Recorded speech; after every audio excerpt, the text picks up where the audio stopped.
Mabuhay Madayaw, may butas sa itong tanan. Welcome to Pep Talks. Of course, I'm your moderator, Ray Garcia, and it's another busy month for the tourism and lifestyle here in Davao region. So, di natin pagdagigayon pa, no? We have a handful of guests with us this morning, starting off with our very good friend, the officer in charge of the Davao City Office of the Culture and the Arts, Mr. CASAYSAY. Mabuhay Madayaw, and welcome ka. Yes, may buntag, mabuhay kasining. O syempre, daghang kayong salamat sa pag-invite. Iyan, this is my first time to be sa Pep Talk. Welcome. Tama, di wala din na dayon to last time, no?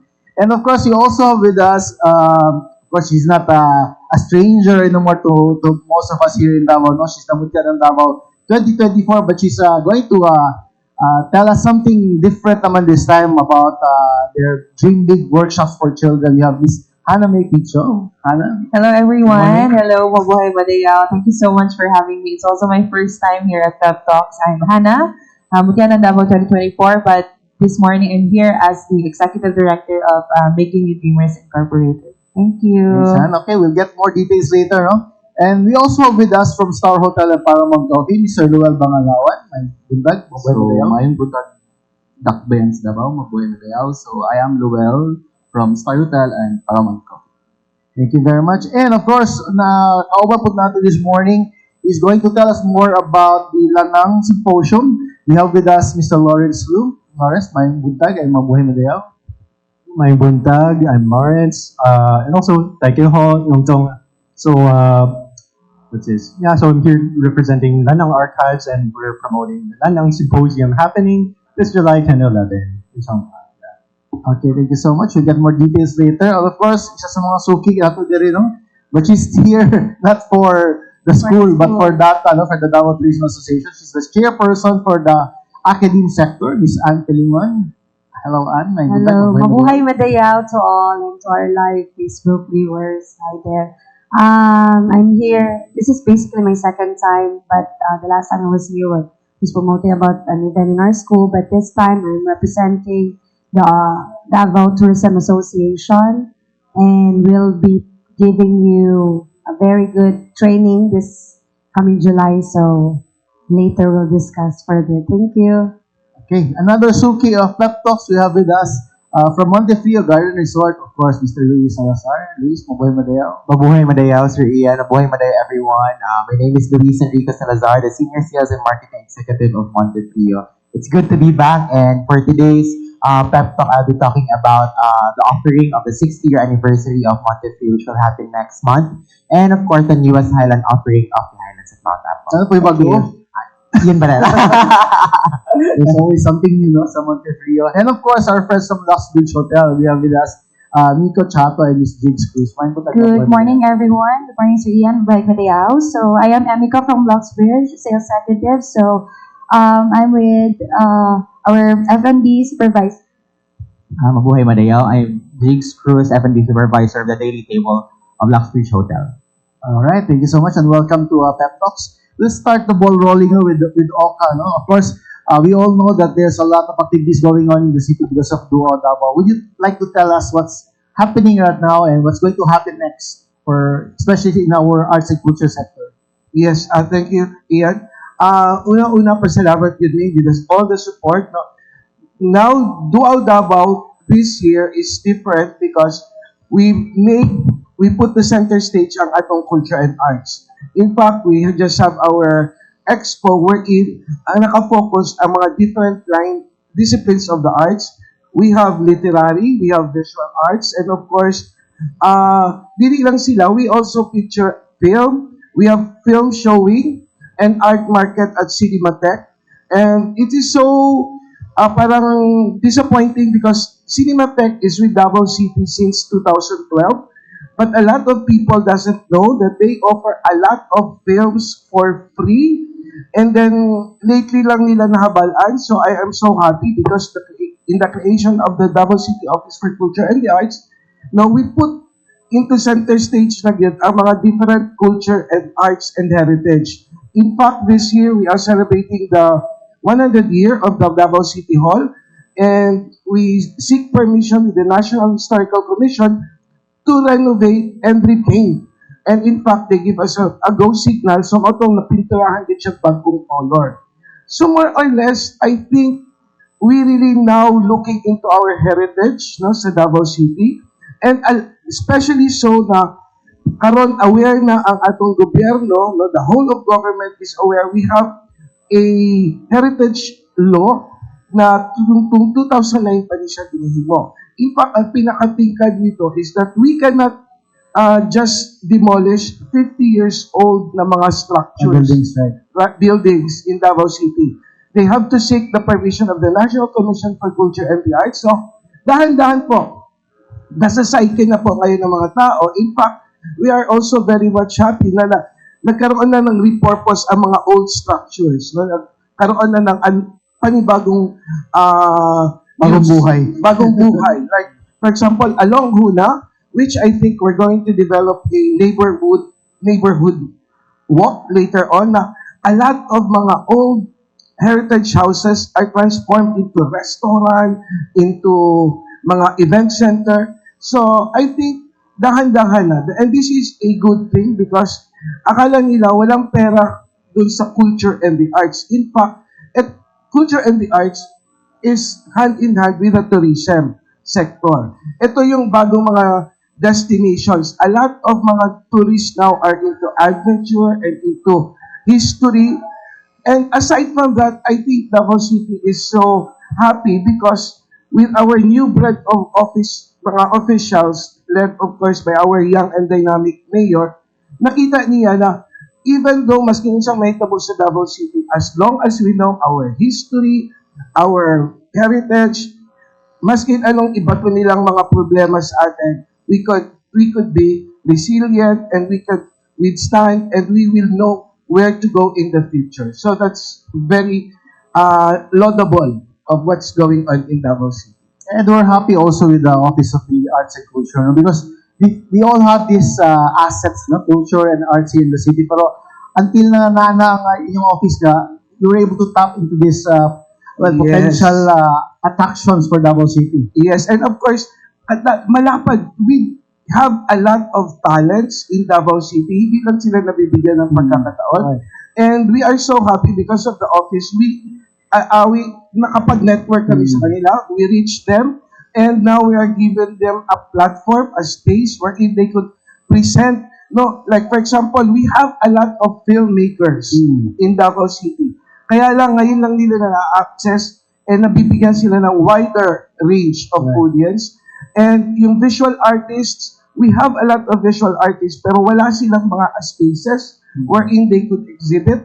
And now with the tying up with the different hotels, nagtatransform na ang mga lobbies ng hotel into galleries. Right. Now, in fact, ang isa dito is Ray Hotel, which is at the center of the heart of Davao City, sa Pedro Street. Natatransform yung kanilang lobby. So, which I think magandang perspective, no? Wherein a lot of mga artists all over the world could go and seek kung unsa gid ay ang mga talents diri sa Davao. In fact, later on, basig madiskusyon po nato kay we already started na pushing forward Davao City to be one of the creative cities of the UNESCO. So, may mga developments, hindi tayo nakadali na mag-build dito sa PAD. So, most probably, I have to give an update because mangutagan magkulbangutan na asa tapadulo. Ay, kung magiging part na tayo sa UNESCO Creative City Network of the World, magkakaroon talaga tayo ng exposure to the whole world. No? Magpuntahan sila dito. Kadami pa namang mga creatives. No? So that is why also, apart from culture, arts, heritage, we're also pushing our creative industry. So come September, which is the Creative Month, we are now preparing geared towards, no, para mahatagan pag ito taas na value and maprotektahan ang interest ng ating musicians, ang ating mga performers, and lahat ng all the 7 disciplines of the arts. Alright, and because of that, no, we're parang given a better and wider appreciation of the culture of the arts in the city. And mo-connect lang ko, no, we will also be talking about arts, culture, and heritage. I'd like to talk with Mr. Laurence Luke. He's with the Lannang Archives, and they're going to have a symposium. Dugay na kayo ko excited po daan because I'm hearing about this. coming from a Chinese school also. So I'd like to know more kung ano ba to, what is Lanang Archives is all about, and what is this symposium all about? Okay, thank you for the question po, Sir Ian. So just to clarify po, I know a lot of people get this mixed up po. They see Lanang Symposium. Ano ba yan? Is that in SM Lanang? Sorry, no, we're not. We're not in any way affiliated po. Or fortunately or unfortunately. And also, yung Lanang po dyan, that's actually, if any of you also went to Chinese schools, no, or anything, or have any Chinese relatives, you might have heard that word po, no? Lanang or Lanang way, no? So that's usually referring to, ano po, yung basically yung Pinoy community usually. It's like mga Hokkien speaking people around here in the Philippines. So we usually call ourselves Lanang, which means our people, no? Or you can say Lanang way, which literally means our people's language, no? And so yung Lanang Archives was actually formed because it's like, what's this? Okay. Sorry, back up. So yung Lanang Symposium na lang muna, no? So this is organized by the Lanang Archives. We do it every year, right? So starting nung 2024, it was actually in UP Diliman, you know? And then in 2025, it was in Bahay Chinoy in Manila again. Pero this year, 2026, we're excited to bring it here to Davao for the first time po. No, so this is a gathering where siguro if you have any Chinese heritage, everyone is welcome actually. Like if you have Chinese heritage, whether you don't, if you're just interested or anything, you want to learn the language, you want to reconnect to your roots, everyone's welcome. Actually. So we have 14 workshops over 2 days po. That's July 10 to 11, 2026 in Davao Chongho High School, not in Lannang. Yeah. So yeah. So yun po. So that's what we're doing, and yun. So connect that to what our organization is all about. We're a non-profit organization called the Lanang Archives. So we're dedicated to actually preserving, revitalizing Lannang way, or the language, right? Which a lot of kids nowadays, you're not gonna hear them speak it. Pero pag you talk with their yung mga ama, uncle nila, no, yung mga lola nila, right? Usually it's like, diba, you need to what's this? You kind of have to speak like, parang there's usually a language barrier there. So it's a very common experience. So it's like there are situations like that. And then of course, yung mga elder generations, they look at the younger generations and say, sayang naman, okay. Then help kung you don't know how to speak it. Help kung you can hear, you can understand, you can't speak it. So parang yun. So there are some problems there, right? Na parang okay. So a lot of us later on we feel medyo alienated na din. I believe that's a very common experience. Kaya yun, we lose out on the culture. We lose out on all the people who are actually interested in keeping it alive din. And on top of that, a lot of you might also be thinking, bakit may Chinese na parang language dito in the first place, right? And so, just to give a little, like background there, if I may, parang, this is, like, there have been several, waves of migration here to the Philippines ng mga Chinese, right? And I'm sure you also, like, a lot of us here know people din na parang, okay, Yap ang surname, or Lim, or something, or Uy, and then Bisaya ka Naum, or something, or like, but yeah, that's really the reality of it, right? We have a lot of, people with Chinese heritage who really did migrate here, integrated with the culture, and now, one thing we want to point out is Lannang Ui is not actually a Chinese language. This is something kind of, This may be a little controversial. We don't frame Lannang Ui as a Chinese language. This is a Philippine construct. Wala yung term na Lannang Ui in any other part of the world. You go to Singapore, they speak Hokkien. You go to Taiwan, they speak Hokkien. You go to Penang, Malaysia, they speak Hokkien. But you say, you don't understand that. they don't even know the term. Lanang way. They don't know that term. It's not even technically correct grammar din. No? So that's only a Philippine, that's something that only happened here in the Philippines. Parang That's something, Philippinize na siya. yes, yes. Philippinize na. And on top of that, some other really interesting things are, yun din, alam siguro po natin lahat na may mga words na hiniram ng Filipino from Chinese, right? Things like sushi, what else? Mga bimpo, mga ganun, right? Pero, you know what, there's also words from Filipino that also got integrated, also got adapted sa Lannang way, sa Lannang way itself. No? And even in day-to-day usage, we have people, actually most of the time, you'll hear people, if they say they're speaking Lannang way, usually, more often than not, they will be they will really be putting mga Filipino words in Tagalog, whether it's Tagalog or Bisaya or halo-halo, like Idongo or anything, depends on wherever they are. There's all that beauty and variation in it. And this is something we really want to highlight and cherish. And whatever form of the Lannang way it is, these are things we want to celebrate. Because language is dynamic, no? It changes Yes. over time. So yeah, so I'm sure that you'll be discussing that all during the symposium, no? Yes, All yes, this ma'am. about arts and culture and heritage of the Lanang culture. Yes, yes, sir. Alright. Okay, so we'll get more details later, no? I'll now go to Hannah because Hannah has her own non-profit organization which they call the Dream Big or Making New Dreams or Gamers Incorporated. Would you like to tell us more about it, Hannah? Thank you, Sir Ian. I'd like to introduce Making You Dreamers too. No? So, I'm Hannah. I've already mentioned that. But this NGO was established. It started way, way back as a kid pag yun ko. It was just something that me and my mom and my parents were doing as a kid. But it started its roots when I was a teenager sa among balay. Naghimo ko og bookshop, no? And I used to charge 5 pesos for 1 hour sa mga bata na sa subdivision lang. And then wato sila dito, yung mga bata sila nagkamay, na cute kayo. So 5 pesos nila, maabot na po mga 5 hours. Nga na siya ka. That's how it started, no? But then, fast forward to 2024 when I won Mutya ng Dabaw 2024,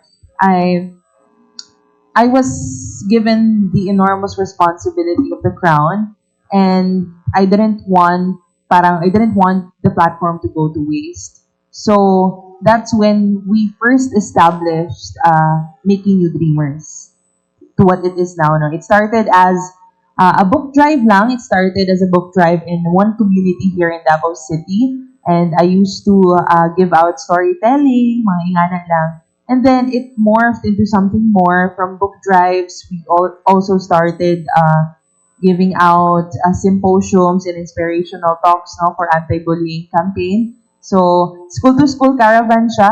From book drives in certain communities, we transformed into school caravans. We went from school to school, giving out books to children. And also, I also gave out talk for kids, no? And then after school-to-school caravan, it just, by the grace of God, medyo nag-expand yun ang Making You Dreamers. At that time, kami lang yun sa akong mama ang nag-work, ani. And we started something called the Dream Big Workshop. So it's one of our flagship projects in MND. And that was the time na nag-open kami for volunteers. And thankfully, daghan na ang nag-join. So, for as of now, we have 42 volunteers, if I'm not mistaken, close to 42 volunteers. And these are volunteers from different walks of life. Of course, we have beauty queens. We also have nurses. We also have teachers, LPTs, lawyers, and doctors. So these are different people, no, who come together to for a shared mission to make new dreamers. And from Dream Big workshops, we also had another project. We call it the Learning Hub, MND Learning Hubs. We have 2 learning hubs so far. One in Carmen Baguio District. It's a tribal village, Nami Learning Hub. And basically, a learning hub is just para siyang library. It's mainly a library. We have books there, and we have educational materials. And every week, we would hold learning sessions there, nag-adto mi diha, different activities, sometimes tutorial sessions, no, and then sometimes we also have workshops, creative workshops po para sa mga bata. And then after the learning hubs, we also have Dream Camp. We call it Dream Camp because our mission is not just for the kids, but it's also for volunteers. So, nami mga capability building, capacity buildings for the volunteers. And basically, making new dreamers is started with the understanding that sometimes kids do not have the luxury of dreaming. Dreaming is a luxury for some children, no? Sometimes they do not have the privilege to have these wild dreams like some of us na bata pa lang ta, makaingon na ta na gusto nato mga abogado, gusto na ko ingani. Sometimes kids do not have that luxury kay they have trouble making ends meet and trying to survive the day. I remember in one of our learning hubs sa Baguio District, pag-start yun namo dito, ang mga bata, whenever we start a workshop, my first question for the kids would be, unsa inyong gusto pagdako ninyo? And their answers, all of them, their answers were just, duha na kabuok, either sundalo or police. Kaya maura man ilang makitaan, so makita nila ilang mga angkol, sundalo na okay ang kinabuhi, nakapabalay, so mauna ilang makitaan. And as the workshop progressed, bilang mika weeks nag-ato dito, one of the measure of success namo is when we end the workshop, we ask them again, what do you want to be? So nanay gusto mahimong nurse, nanay gusto mahimong doctor, kasi we try to introduce other jobs and career opportunities to them, ba so murag ma-broaden good ang ilang horizon. And that's basically the goal of making new dreamers, no, to try and make new dreamers out of these kids, not just mainly through workshops, no. Although education is really something na dili mo ma-duplicate, it's invaluable to these kids, no. But also through our interactions with the kids, we are hoping that we could plant seeds of dreams in them that in time, when they grow up, kung asa man sila dalaon sa panahon, they could look back on that interactions, that moments in their lives, and murag makakuha pod sila og paglaom from that moment. And of course, their dreams would become their compass pod kung asa man sila dalaon. So that's basically how Making You Dreamers started and what we're doing now. Of course, segue na lang po na ako our current project, the reason why I'm here. Our current project it's a Dream Big workshop. It's the cycle 2 of our Dream Big workshops. And this time, our partner is Padre Pio's Home for Children. It's a home for children in Tugbok. And we have been going there for 5 Saturdays. Tomorrow is our 5th Saturday. So, ang ginatudlo naman sa mga bata is reading. We also have arts, visual arts. We have teachers for that, licensed professional teachers, good, ng mga volunteers namo. And then we also have special sessions. Our special sessions are mostly hygiene, first aid, kanang mga practical skills na dapat nila matun-an, no? And then we also have workshops na creative, so dancing, singing, and hosting. So, 5 Saturdays, we've done that whole day, 8 to 4 p.m. And then for July 4, this coming July 4, it will be their grand recital. So we call it the Dream Big Shine Bright Recital, wherein it's a show by the kids and for the kids po. So they will be presenting kung sa ilang natunan. So kung dancing sila, magsayaw, sing, and then sila po mag-host. So ilahag yun na siya na event, and it will happen at 2 p.m. sa Holy Cross Davao of Davao College Theater. So, mother siya. So that is one of the biggest events sa amuang org, no, sa among NGO this year. And that's why we're still open for sponsors and donors. So if ever anyone is willing to help, no, since our org is just an NGO, so nilipot ko dato. So we're all of these projects, we really rely on the generous hearts of others. And by the grace of God, no, pati ako usahay dili ko makatuo na we've reached this far just relying on the kindness of others. So we're really hoping that we could get more help. And of course, kaning mga nagatabang sa mua, mga partners and sponsors, we call them dream builders. Amo ang volunteers, dream makers. Ang amo dream builders are also invited to be part of the recital kay sila lang po ang mga cheerers mo lang ilahang job sa recital, mga cheerleaders sa mga bata. Since sa ubang mga bata wala may parents, no? Ang mga madre lang man ilahang parents. So, we're trying to gather more people para mag-cheer sa ilaha during the recital. And we're very thankful no, that you're doing this initiatives, Han, because not all queens no, get to realize all their advocacies. No? Yeah. I think you're one of the few siguro nakita Yeah, we're ako. trying to redefine that also, Sir Ian, on one of the goals po of Making You Dreamers, since we also have a lot of beauty queens, not mga training na mga mutyas po, ginapa-volunteer na ko sila, and then mga barangay na mga beauty queens, nag-volunteer po sa amo. We're trying to redefine that na ang mga beauty queen dapat sa Dabaw, kay maura mo kita mong reach, na dili lang gwapa or dili lang storya, but also they do the work. Exactly. Pero I'm just curious, ngano kani nga advocacy mo napili? Siguro tungod kay I was very bullied as a kid. I think I've said this a million times already. As you know, I am the first plus size mutya ng Davao. So ako ang una na tambok na mutya ng Davao. And as a kid, bullied gid ko. I would, to the point na murag night times ako ang childhood sa akong elementary na dili ako musulod og klase kay kanang ginabully gid ko. And then I didn't want to be part of the class anymore. And then it was a tough childhood all until teenage years, but the only outlet I had was workshops. Kaya akong mother, who's right there, she would give, dala ko niya sa mga workshop ba, and sa summer workshops na mo kay sa summer, dili man mi mag-travel good, kay gipit. Dili mi mag-travel. So, ang ginayon sa akong mother, kay ginatagaan ko niya og mga workshops, so singing, dancing, arts, tanan, ako ang atinan. Kanang mga free pa na dati sa mall, if you reach 500 pesos, naka free workshop, kanang mga ana. And that became my outlet.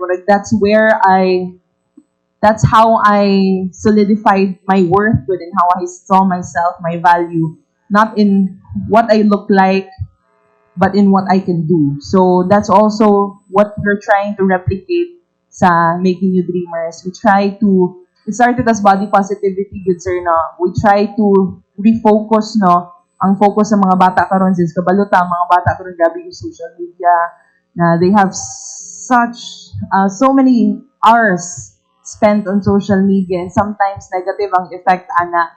And that's why we're trying to bring back the good old days na they would be creative, more creative, no? They would try to draw their imagination ka na mga ana. We're trying to refocus them so that in hopes na pagdako nila, they would not be focused more on their bodies or dili sila, kasi self-esteem, insecurities, these are seemingly small things, no? These are seemingly small things, but when they compound, they make way to bigger mental problems that would have more bigger mental effects. So that's what we're trying to duplicate, and we're trying to alleviate that effect. So that's how it started. All right, thank you so much, Han, for sharing it with us. Later we'll get more details. So, pero naman mo ambak na kay Miss Ann Pelingon. Teacher Ann, tell us more about your upcoming training. This is a training, right? Yes, this is a training workshop. So, again, my name is MARGARET Pelingon, Mabuhay Dayaw. I'm here to promote one of the initiatives that Davao Tourism Association or Davao City Tourism Association.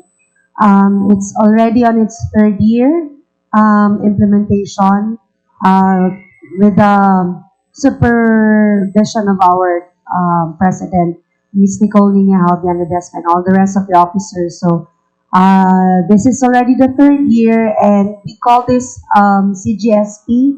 That's for Certified Guest Service Professional. I think perhaps siguro from this group meron nang naka-earn, but I'm also part of the second batch. Last year, I took this. We hold it in Pinnacle Hotel. So it's almost like a week-long training workshop. Again, this is initiated by the Davao Tourism Association in partnership with Department of Tourism Region 11, and this is given by ALE, the provider of this training. That's American Hotel and Lodging Educational Institute. So this is basically an international certification and training. Most of the recipients, yung sumasali talaga, are coming from tourism and hospitality sector. But this is also open to all, no? As it's a multi-sectoral invitation because it primarily focuses not just on the sector, but this specializes on guest service and how we enhance and improve guest satisfaction. So this will commence on July 14 because July 14 is the orientation day. That's about from 2 o'clock to 4 o'clock in the afternoon. But the training starts from July 15 to 17. To be advised pa ang venue because we're still checking on the number of the participants. But last year, we were about 30 kasi yun ang parang slots that we need to meet. But there were some who failed to join kaya parang they're really very eager to join this year. So this may cost quite much, no? But I guarantee you, no, talagang it's a full pack training seminar kasi nga ako, I'm one of the recipient. And what's best here is you can put this on your name, no?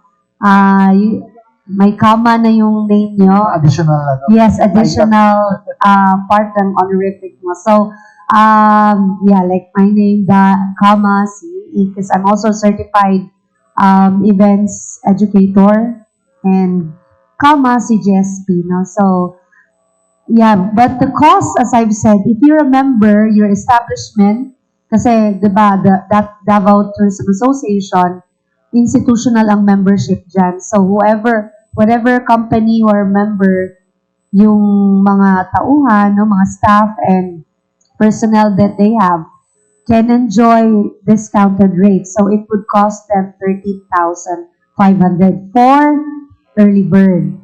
For non-member, non-data member, it would cost you 14,000. Last day for early bird would be June 30.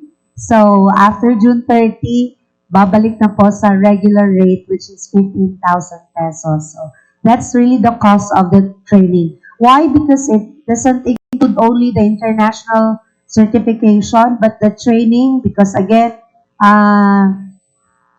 very high reputable speaker that you will have. Plus, it includes also the snacks, lunch, the entire training kit. What else? Of course, the venue, and of course, the international certificate, plus the assessment. So, hindi lang po ito basta training and seminar or workshop, no? You have to really pass the assessment because, well, it's about ilang questions lang naman yun. About 30 if I can remember. But you have to really have a good rating so you can really get that title or that certification. So again, it's multi-sectoral. It's open to all. I'm inviting some of my friends from the Academe. I know this is really one of your intention, no? At kailangan nyo rin ito for accreditation. So now we're bringing it back, no, for the third time. I hope you don't miss this time kasi maraming regrets last year. Bakit hindi alam? So now, thank you to Pep Talk that na-promote natin as early as June because again, this will be on July 14 for the orientation and 15, 16, 17 is the training. That's the 3 days workshop already. So if you have further question or you like to book, just visit Davao Tourism Association or yun, kasi nandun na lahat ng details. You can scan the QR for registration. And yeah, so far that's... Alright, thank you so much. For clarification, anybody can join. No? Dili lang siya kailangan mag-represent the company. They can join Yeah, as an it's individual naman, sir. Yun lang, what they can enjoy is if their company is a member of DATA, then they have, lesser ang kanilang. Basta before June 30 po, Happy pa. sana makapag-register kayo ahead para you can at least book the slot So you can grab that early bird rate. Again, for data member institution, that's 13,500. For non-data, 500 lang difference, it's 14,000. And after June 30, 15,000 na po ang rate. At hindi kayo magsisisi. It's really, ako for me, are you already a recipient? Not yet? Wala pa ba dito? Well, I guarantee you, it will really improve not just the guest service skills, but it would really enhance also all the rest of guest satisfaction, method, and all that. So, and many things that you will learn on the American level kasi nga, the one who conducted it is coming from American Hotel and Lodging Educational Institute. Alright, this is also a chance of a lifetime, no? Kaya di siya per may gina-offer. Yes, Oh, oo. yes, it's a Nag-take real lang opportunity. third time pa lang ito in Davao. So, grab the opportunity na. Okay, thank you so much for sharing it with us, Ann. Karoon naman mo Welcome. ato sa mga hotels and properties nato diri sa Davao Region, no? With their exciting promotions. Musugod na kay Jason Nico kung asa nga from Luxbridge, kung say mga updates sa Luxbridge, any updates on your current promotions or upcoming promotions? So for Luxbridge Hotel, we have a best available rates promos with 35% off. So the promo starts 2,800 with single or double occupancy with breakfast. So the promo starts this month and up until Kadayawan 2026. For FNB, any promos? All right. So actually, just to introduce at our restaurant, it's called the Daily Table. It's at Luxbridge Hotel. So actually, the TDT started just to cater the breakfast of our hotel guests, but now we are open for the public. So we are open from 6 a.m. to 9 p.m. So TDT actually is parang we advocate to promote Davao and Mindanao, not just through our foods. And kanina I appreciated Sir Oscar when you told us na there are paintings in the restaurants. So in our restaurant also, we're showcasing arts from our local artists. And kung siguro kung daghan pa may space sa walls, mapuno to mga paintings ng mga local artists. And we're also using local beans for our coffees and chocolates. So we really wanted to promote Davao through our foods and through our services as well. So TDT or the Daily Table got this promotion. Now we are participating in the Duo Davao Kape and Chocolate Crawl and the Eat and Sip food crawl. So the crawl starts June 15 up until July 15. And aside from that, we also have Saturday nights, trivia nights in partnership with Trivia Pinas. So every Saturday at 7 p.m. And for our upcoming events, we have a community run. Since TDT wanted to not just to be known as not just a restaurant, but also a place for each community. So we have events for different communities. Aside from that, we also have deals for pickleball players. So as we all know, pickleball courts here in Davao is like daghan na gyud. So we will be doing pickleball deals for all the pickleball players. And aside from that, we will be having a Kadayawan buffet. So watch out for more promotions, community promotions for the TDT or the Daily Table. So we're located at the Luxbridge Hotel at Maa, Davao City. Thank you so much, Chicks and Nico. Before I proceed with Luisa, I'd like to acknowledge the presence. I would like her to join us, Miss Mai Sanchez of the Primer Group, who's going to share with us. Bring your own chair, maganda rin, Mai. Who's going to share with us. There's a good news also. Ibalik na nilang it's a very popular brand here, SM Lanang. Pero proceed sa na kay Luis, no? To tell us more about their promotions. Of course, Luis is from our favorite Montefrio. So Market now Resort. we're going to the Highland Resort again. For Montefrio for this upcoming July, of course, we're happy to tell you that we're turning 6 years in the Highlands of the majestic Mount Apo already. And for today's pep talk, I'm going to promote the Montefrio 6th anniversary weekday special. It's a month-long anniversary special discount for all of our guests staying on Sundays to Thursday, excluded lang ang weekends and of course ang holidays. Now, room rates start at, for the 6th anniversary special, 2,700 per villa room. It comes with a breakfast and good for two, until 9,900 good for 9 persons for the family room. Now, for this year, since as usual, since the last pep talk, sir, we've been doing a party during the anniversary of Montefrio. Now we're heading more of into giving back to the community. So this July we'll be doing much more of on the community social responsibility. We have a schedule on July 7, a tree planting activity in the highlands of Mount Apo, and of course on July 8, a feeding program for the students in the Apolandia community. And also for the Montefrio 6th anniversary special, we're giving away discount on all of our F&B outlets.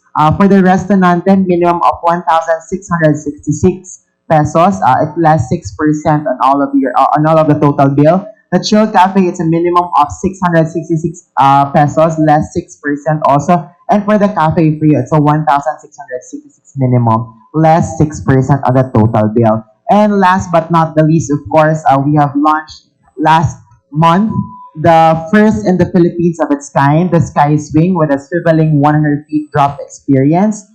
It's first in the Highlands and first in the Philippines. For single, it's 400 pesos, and for the tandem riders, it's only 700. Available 8 to 6 p.m. daily, Monday to Sunday. Alright, thank you so much. Yes. Mas kayo, no? Anniversary na po, magpula po ito last Yes. Time flies so fast, sir. Yes. Alright. Okay, so ang back na Thank you. punta kay Lowell from Star Hotel and Paramount Coffee to tell us their upcoming or existing promotions.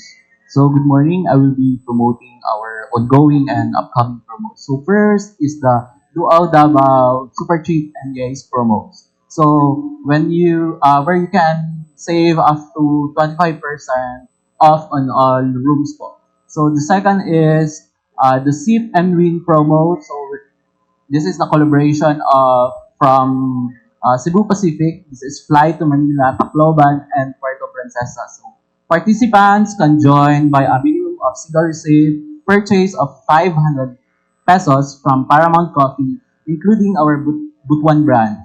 So this promo is until July 31. So next is the Dual Davao Kape at Chocolate Roll. So experience on a flavorful journey and discover the best coffee experience destinations in Davao City. So lastly, the Dual Davao Eat and Sip. So Paramount also will join this. So this is more likely Dual Davao and Chocolate Roll. How many branches na bang Paramount? So Paramount has 6 branches. So this is the SM Ecolan. The main branch is the Star Hotel. Next is the Twin Palms, the Riverfront branch, and Lanang branch and the Butuan branch. Ay, abot na po, Butuan. Yes po. Do you have any plans to open more branches? As of now, wala po. Wala pa. Alright. Yes. Okay, and of course, sa ato ang higala, no, kay May Sanchez, May.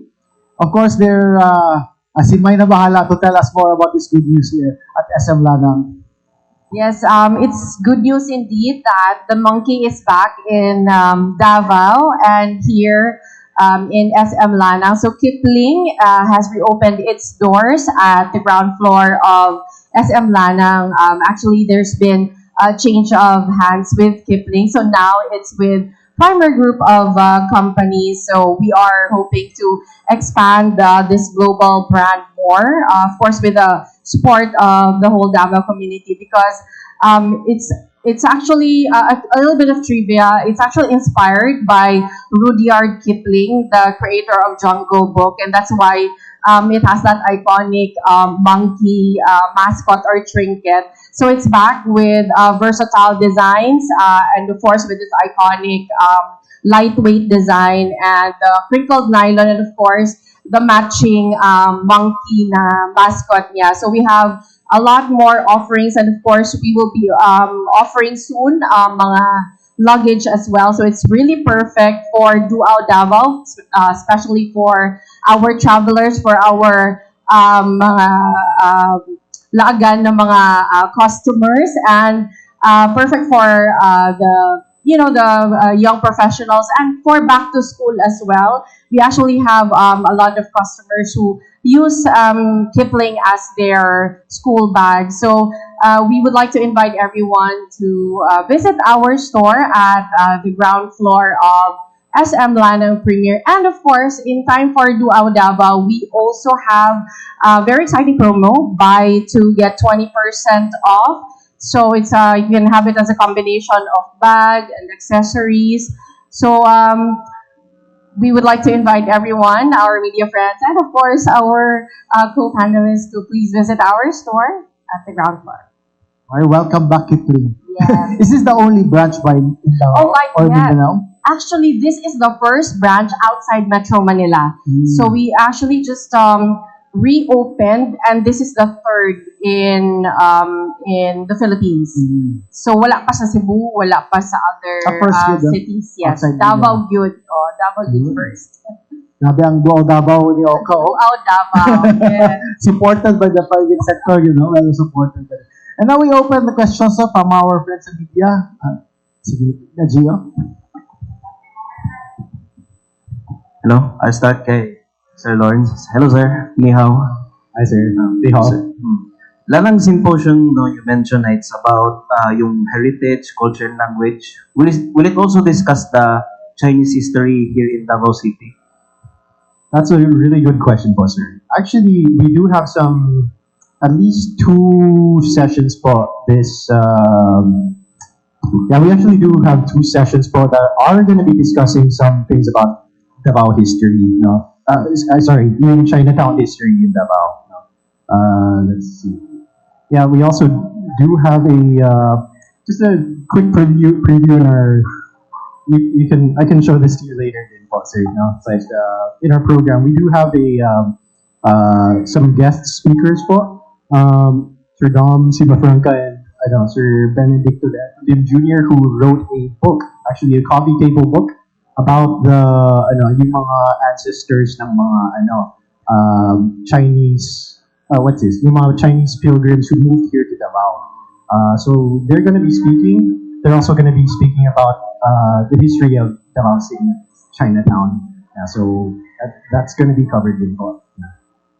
Yung schools such as like yung Davao Chonghua High School, no? They're going to be involved in this symposium din, no? Yes po, they're actually the venue po for this symposium. So we're gonna be in the Tanyanki Auditorium for the Davao Chonghua High School. Yeah, again, that's July 10 to 11, 2026 po. Yeah. Will you also invite guest speakers like yung Consul General? Sorry po? Will you also invite guests such as yung Consul General of China? Oh, okay.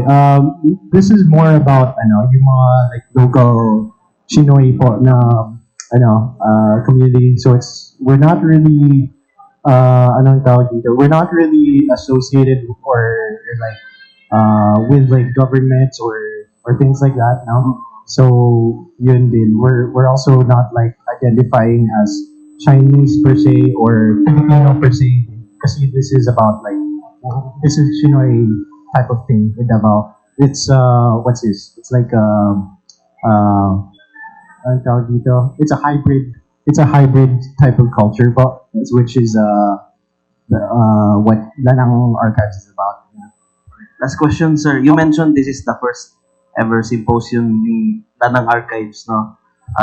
In Davao po. Davao, no? Yes po. Do you plan to make this yearly here in the city? Okay, so the little background po. The first one was in 2024 there in Diliman, and then also again in Manila in 2025. This year in Davao. So next year we're exploring kasi most of the people kasi in the organization are from Metro Manila. No, so we're trying to expand outwards out of Manila, and so Davao just happens to be one of the many cities that we've started with. Although next year we're not totally sure what city we're going to be what city is going to be hosting yet. But most likely we're going to be rotating through the country wherever we have prominent Chinese community, Chinese Filipino communities. Okay. Thank you, sir. Shishi. Thank you. No, siya. To Ma'am Hannah po. Ma'am, Hello. making new dreams is more of like empowering the children naman, no, to achieve their dreams. Yes, yes, Mhm. exactly. When you were crowned as the Mutya of Davao 2024, ma'am, mo na imo ang main advocacy, ma'am. Like, it was really in your heart na for this advocacy, no? Yes po, yes, it was. Since my advocacy was body positivity, I have always, if you look back on my final Q&A pod, I also mentioned there that I wanted to focus on the community, so community-based projects, and focus on the grassroots and the kids. Okay, if I recall, if nakita ninyo tong Q&A na ako, I mentioned something like, if children grew up to be, if they had like great childhoods, no, if they would grow up to be functioning individuals, they could also love Davao City like I do. Kay mga talking final question, but basically the point was that I wanted to create a space where children could feel loved, valued, and seen, so that when they grow up, they would also be the same, give the same love to others as well. Marag ano. Okay. Yung organization niyo, ma'am, correct me if I'm wrong, recently lang siya It was established in 2024, but the advocacy was made before that pa gyud. As I mentioned kanina kay bata pa lang ko, we've had several outreach activities na, but it was only with my family. But thankfully, only in 2024, it was named and established as Making You Dreamers na gyud. Thank you, ma'am. Thank you. Go, Sir Luis. Okay. Yes, sir. Sir, for this 6th anniversary, sir, what made you decide na kani ang yang murag tema gani compared sa last year katong retro, no? What made you like think kanang nag-decide na for the community Yes. gani? Yes.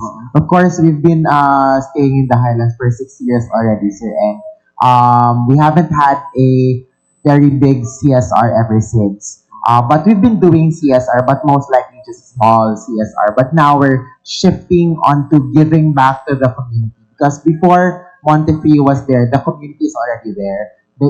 Sila ang nag-help sa amin to really grow. They helped us with the tourism, and of course, uplifting the guests, and of course, helping and welcoming clients in the highlands of Mount Apo. So now is the time for us to really give back big time to the guests, to the community in the area.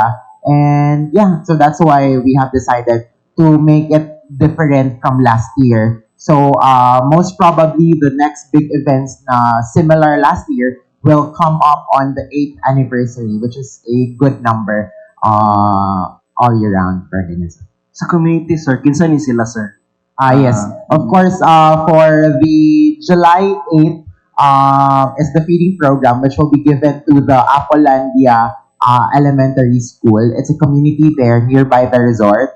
It has a population of around 200 to 300 students. And for July 7, there's this one secluded space in the highlands of Kapatagan wherein there's not much trees pa. So we'll be planting trees to, of course, it will help the upcoming generations and to protect the Mother Earth of Kapatagan. Okay. Thank you, sir. Thank you. Then to Sir Oscar, sir.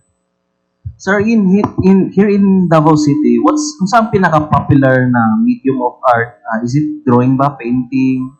Actually, that's a good question because we've been assessing and evaluating. No, we asked them to register. Daghan yun ang performing arts. No, not only solely for music and or dance, both yun. No, kung makita niyo our entertainment industry is booming. No, a lot of bars mag-close, mag-open na po because a lot of local talents dito sa Davao. But then again, yun na yung question siguro gusto ko ikabit siya dun sa Creative City because we would like to register Davao City as a Creative City, part of the Creative City Network of UNESCO. So, kung saan ato ang niche, kasi Baguio is for folk arts, Cebu is for design, and then Quezon City is for film, and then Iloilo is for gastronomy, and latest is Dumaguete for literary arts. Eh, ang problema natin dito, isa lang ang i-register mo, aawayin ka ng mga taga Dabaw. That's good thing dito sa Davao is that no one wants to be left behind. Sila gyud maningkamot gyud na muyaw-yaw, even in Facebook, maskin anong away sa atin, magsalita, mag-away-away man ta. But then again, pag awayin na ang Dabaw, solid tayo. No, as Dabawenyos. Ewan ko, that's the spirit of Davao. Na questionable sa even sa buong Pilipinas. Bakit? Ano ba ang mga taga-Davao na ito? Mga bobo, isa lang ang pinapakinggan, etc. But tayo naman, nag-aaway naman tayo pag isa sa atin ma-left behind. So that's one thing. We have did a lot of consultations. And then, one thing is that when we discussed it to the officials of UNESCO, they said, hindi naman limited yung category, doon lang sa kung saan tayo. Kasi, ang karamihan dito is folk arts because rooted ang ating culture sa indigenous. So, but then again, Baguio na. I think Iligan also and South Cotabato would like to register, pero folk arts din sila. So now, ato-ato lang sulti, kay pwede daw mag-open og category. So what we are planning is, if you remember the tagline of Davao, diversity, we have diversity is beauty. Davao's diversity is our beauty. I think we have to register the diversity of Davao. We have lots of different form of arts, everything from visual arts to performing arts like dance, music, and even booming na po karon ang architecture and allied arts. So, hinay-hinay, nagkaroon na ng education ang mga tao. Kasi before, they don't know about allied arts. Na pag sinabi mong architecture, yung buildings lang. But now, kasama na dito ang interior design, ang landscaping, and even yung fashion design, no, is already part of that. Kasi even dun sa as national artist, meron na tayong fashion designers na mga national artists. So, ito yung lumalawak. So, ibig sabihin, hindi tayo nalilimit lang nakafocus kung ano yung meron na dictate by the Western concept of the art, na yun. So, ito ngayon, nag-elaborate na tayo. So, I think, Davao City, tama talaga yung isang tagline na diversity is our beauty. So, like, in fact, we have, during Kadayawan, we celebrate it, no? We have the indigenous, we have the Moro people, we have a lot of cultural communities na gusto natin i-celebrate them. We have the Chinese, we have the Japanese, kasi even before the invasion of the Spaniards, meron na tayong trading with the Chinese, and nandito na ang mga Chinese people, no? In fact, meron tayong isang area from Hulon na napadpad yung isang dato pumunta ng China, na nagkaroon na talaga siya ng kanya, doon na siya namatay. No? Something, those are the beauty of our history. So, ayan, maganda ngayon na napag-uusapan na talaga. So, yun, sir. And our office is facilitating all this.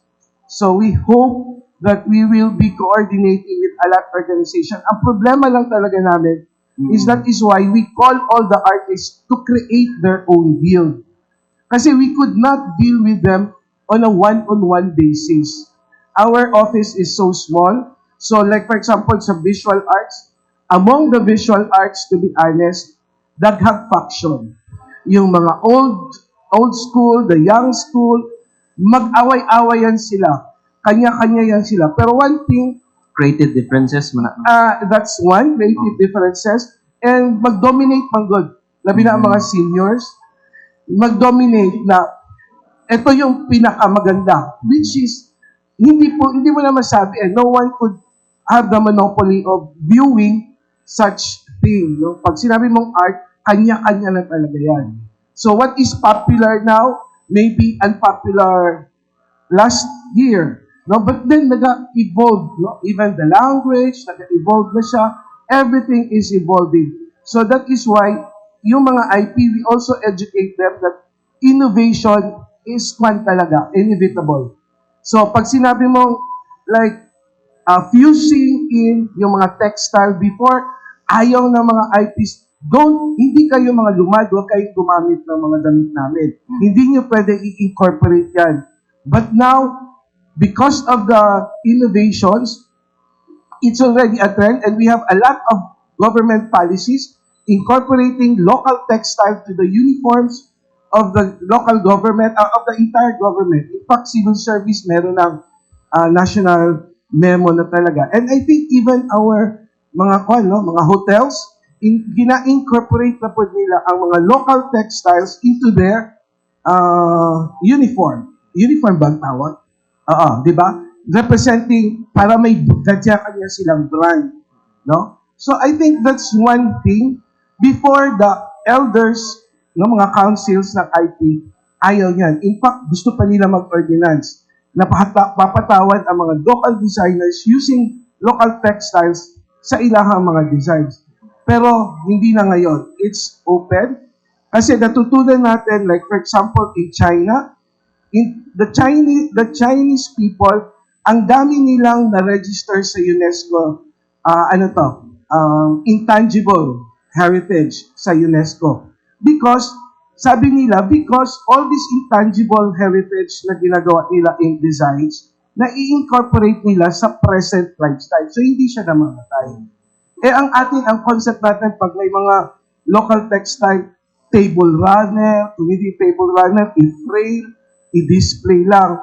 So, ano mangyayari niyan? After 5 years, mabubulok yan, mawawala, malabay na. So, we have to incorporate it to the present time, to the present lifestyle. 10 years ago, different ang lifestyle. This year is different. So, nagkakaroon na ng mga innovations. So, that's one aspect na ginagawa namin sa office. Kanina sir, you said performing arts, no? Muni ang mga sayaw, kanta, theater, no? Right na muna ang murag top, Actually, form of art. sila ang pinakadagan nag-register. When we call for a registration, sila ang pinakadaghan. Pero I think kulang lang yung education because they thought before na kung manawagan may magpapirma sa ilaha as part of our directory, ay papatawan na kami ng buwis. Baka i-tax na daw sila. Kung may gig sila i-tax. Sabi namin, no. Isang assessment namin is like during pandemic, ang daming na-displaced na mga entertainers, na mga musicians. Asan sila pupunta? Hindi sila pwede pumunta sa tourism sector at manghingi. Kasi hindi rin sila nakaregister doon sa hotel. Because kwan lang sila, contractual. Seasonal lang kung kinakailangan.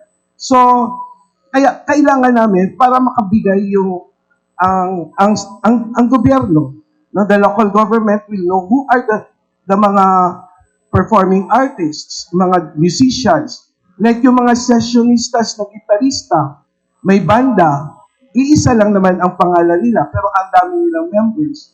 So pag nagkasakit ang isang gitarista, wala na. So kaya ang sinasabi nila, di ba, sa mga katiguangan, walang pera sa art. That was true before, but now, no. No, in demand. As the tourism sector nga, i-report nila, ang pinakamalaking naambag, nakita talaga, ang mga entertainers, ang mga artists. So, we are, because of the Creative Industry Act, ngayon dahan-dahan na protektahan. So, through the office, no, dito sa local government, initiative, meron na rin tayo. So kaya, ayun, manawagan kami na we are calling all the artists na to register with us. Na in fact, ang dami na namin mga networks na naghihingi. Kasi like for example, if they're going to have a big conferences in Davao, they will ask, sino ang entertainers namin dyan? Sino ang magbibigay ng intermission? Sino pwede magbigay ng cultural? So, ang iilan lang, yung kikilala lang. So, ang ginagawa namin, para mabigyan ng opportunity, equal opportunity ang lahat, kinukuha namin, binibigay namin. And kasama na dito ang kanilang profile and their videos. So, kasi hihingi ang kliyente, bigay namin, para may menu na, mamimili na lang. And then, contact person, of course. And then, hindi rin kami magdidikta kung magkano. Sila na mag-direct na decisions. Thank you, sir. Okay. Sige, after, Sige. Alright, kay Basin na yung magreklamo kay overtime na but I would like to greet you mandatorily mayangat daw mabuhay o madayaw. Okay, so kang Sir Oka, umutan na ako. I know that every generation alpha cannot relate sa tuang mga arts karon kay although the heritage, the cultures that ang mga generations nga nabilin anam-anam nagkawala. But of course, in your desire that you wanted to showcase, to introduce the cultures of Davao City, not just only for the next generations, but how can they appreciate such pag-abot aning no more generation left sa past, but they will highly appreciate katong pag-abot sa where another siglo to be specific, Sir Oka. Sige. I think, taas na siya nga. Pero symposium ang may tabo in a na. nutshell, In a nutshell, I think part of our programs sa office is that we are having networks with a different organization. Let's say, katong ginasulti mo, ang pinaka-kwan karon popular is AI. No? How is AI incorporated to our arts and culture? So kana siya this coming August, magibibigyan din siya na sa Kadayawan. We will have a space for that. We tied up with Ayala Museum na kasi meron silang program. So we have a lot of experts that probably ma-elaborate na siya. As of now, I could not say na hindi maganda ang AI. No, I cannot. Actually, we are in the office, we are open. We don't make policies about kung masama. But then again, whether we like it or not, AI is now part of our daily life. Now, it is a tool. So how could that tool make magiging mas magaan pa ang buhay? And then, ano ang mga pros and cons? So those are the discussions later on, sir. So which I think art is, sabi ko nga, is evolving. So number one, we just have to know our history. Kasi knowing our history, our heritage, we know to navigate our life leading to the future. Kasi kung hindi, ito yung kagandahan sa Dabaw. Kilala natin kung sino tayo. Kaya kahit every now and then nagbabago, sa politika man yan, sa ekonomiya, di ba kung makikita mo ang Davao very solid. Gibombahan ang Rojas, after 2 days, balik ang Rojas. Buhay na naman tayo, business as usual. And that is the spirit of the Dabaweños na hindi makikita kahit saan dito sa part sa Pilipinas. Kaya yan yung isang aspeto na I think Davao will really survive what will ever happen because we are deeply rooted with our pasts, and that's why we know our future, sir. Okay. Before I would pass the microphone to Sir Ruto, my last question to HANNA, may PICCIO. Hello, Carlo. Yeah. It's all about katong sa itong mga kids right now. We cannot deny na daghang mga na lain na ang ilahang perspective when it comes to what they want to be when they grow up. But the plus factor, ang artificial intelligence. But of course, I don't know if in your own perspective, what can, of course, the learners, the soon-to-be, whatever, when they want to grow up, that they should be focusing on one thing without doing the harm sa ato ang mga kaigsunan na although adaptation of the modern era is highly acceptable, but we cannot deny that going back to our roots is needed to be specific para ma-replenish ang ilahang learnings from their childhood up to what they will grow up. So what's your perspective on this? So your question is whether AI can help these kids Yes. in discerning what they want to be Yeah. when they grow up. Okay. For me, I think AI no is not inherently bad. I don't think artificial intelligence is inherently bad, especially if we know how to use it. At the end of the day, AI is a technology, and I've always believed na ang technology is just a servant, and we are the masters. If we know how to be a good master, then AI can be a good tool. Na? But for us naman in making new dreamers, in how we teach these kids, we don't use AI. We teach them not to rely on AI, especially ang pinaka-accessible kasi is ChatGPT. So, and of course, yung mga generated AI images, we teach them not to use that, especially at this, in their age, na it's still a formation age ba, kumbaga. So everything that they learn in childhood will be the foundation of what they will learn in adulthood. So, in our classes, in our workshops, we really, our volunteers are teachers. So, we try to go back to the very simple and basic learnings. Like, for example, reading. How do you read? Storytelling. Kasi, yan din yung na-notice namin yung mga bata ngayon. They're grade 5, grade 6, but they still have trouble reading simple sentences. So that's what we try to bridge, no? We have teachers for that. So in our classroom or in our setting, no, in our learning hubs, I don't think AI has a place in there, especially when you're trying to form kids, no? But it's different na naman when we're adults. Like for example, kita, we already know how to use it, no? We can discern how to use it. We have conscience and all these faculties, no, in order to think if tama ba o dili. So that's a different story. But in our case, because since we're dealing with kids, we limit talaga the use of AI and we limit the use of phones and social media good. Since they are children, they're very impressionable. So, dali na kayo sila ma-influensyahan. So, whenever we spend time with them, we limit that. In one day, ganin na workshop, wala dyan na sila phone because we just encourage them to use their hands and their five senses lang. So, when they read with their eyes, and they read with their mouths. And then sa arts din, sila lang po nagamugna kung sa ilang gusto na i-draw or i-paint, no? And that's also, same goes with singing, dancing, and hosting. So, there's no place in AI sa among classroom. But as Sir Oka said, no, AI is a very big topic, pang symposium gid siya. But for us naman, we limit talaga the use of phones and social media. No? Carlo. Okay, last two questions for me. Di ba every year, regular na tong si GSP, what's the difference of this? Yung event si GSP na pa. Di ba parang every year to siya? This is the third year that data already implemented, sir.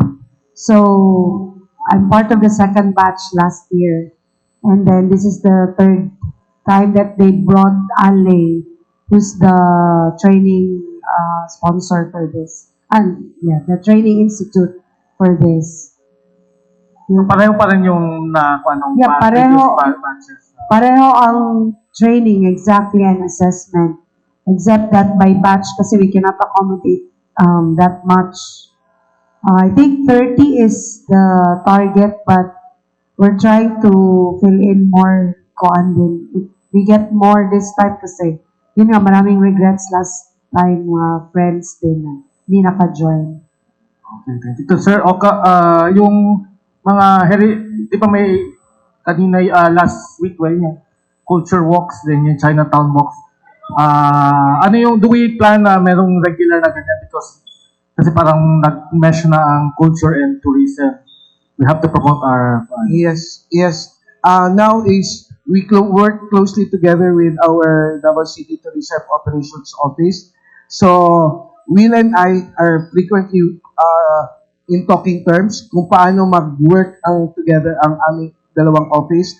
And yung regard sa walk, sir, that's only part of the first parang level. Kasi tiningnan namin, we already have a mapping kung ano yung mga different art institutions or cafes within the population of Davao City.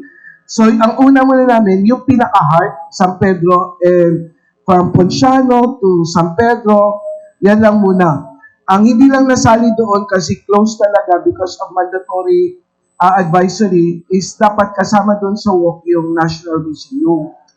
Kaya lang, because of the recent events, may national advisory sila na close sila until further notice. So, hindi siya nasama. So, next one namin, radius is mahaba-aba na siya, hindi na siya magiging walk. Kasama na ang Torres, which includes Davao, Museo Dabawenyo, no? And then all other cafes and hotels within the area. Then yung may isa pang area is from Ponciano to Claveria kasi may bagong open yung upside down na museum, no? Diyan sa along Claveria. So gusto na din namin na i-part na rin siya, i-promote. Kasi magsasara na naman ito pag hindi siya properly promoted. We're happy that Bone Museum has its own following already. Even mga foreigners would go to their museum. So, kanang upside down, it's just a small, no? May cafe, food shop. Pero, but I think we have to promote it. Like, it's unique, manggod.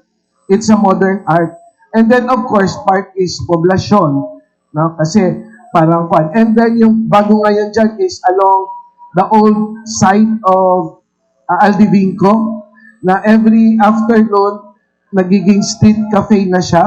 So, which is maganda ding bagong feature na pwede isama din namin.